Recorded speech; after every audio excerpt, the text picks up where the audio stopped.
तो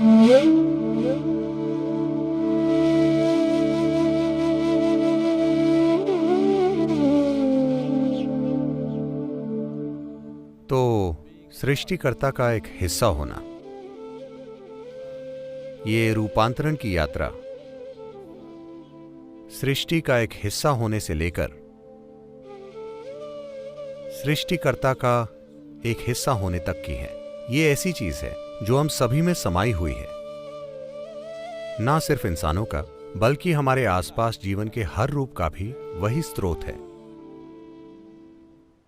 लेकिन हमारे पास जो सबसे बड़ा अवसर है या जो सबसे बड़ी चुनौती है, हमारे जीवन में जो सबसे बड़ी संभावना है, वो ये है कि हमारे अंदर उसका अनुभव करने की क्षमता है।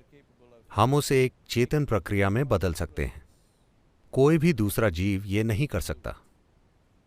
कोई भी अन्य प्राणी, हालांकि वो भी उसी से बने हैं, लेकिन वो कभी ये नहीं जान सकते कि वो उससे बने हैं। लेकिन अगर आप अपने दिल में भक्ति की अग्नि प्रज्वलित कर लें तो आप यहां धरती के एक टुकड़े की तरह नहीं जिएंगे, बल्कि आप यहां शिव के एक अंग या हिस्से के रूप में जिएंगे। तो मैं चाहता हूं कि एक भक्त के रूप में आप अपने आसपास की हर चीज के प्रति एक नए स्तर की संवेदनशीलता पैदा करें।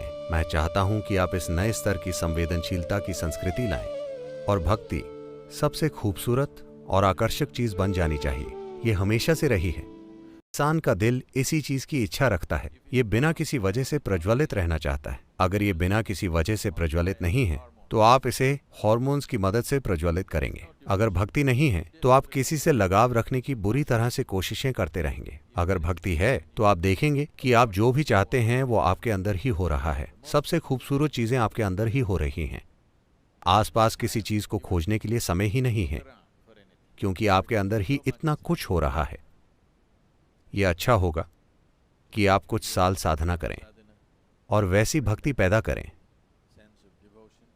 जिसका मतलब है आपके अंदर पूरा संतुलन। जब आप एक भक्त होते हैं तो आप संपूर्ण संतुलन में होते हैं, क्योंकि भक्ति आप में वो आयाम पैदा करती है। ये एक चरम प्रक्रिया लगती है। भक्ति या भक्त एक चरमपंथी है जो किसी के खिलाफ नहीं है।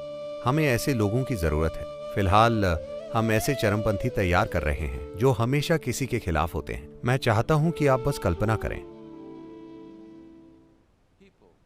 उग्रवादियों जैसे लोग जो इस धरती पर तबाही मचा रहे हैं, लेकिन उनमें एक आयाम है जो बहुत मूल्यवान है। वो ये है कि वो उस चीज के लिए मरने के लिए तैयार हैं जिसे वो कीमती मानते हैं।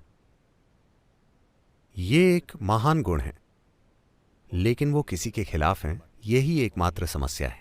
मान लीजिए उनका कोई दुश्मन नहीं होता।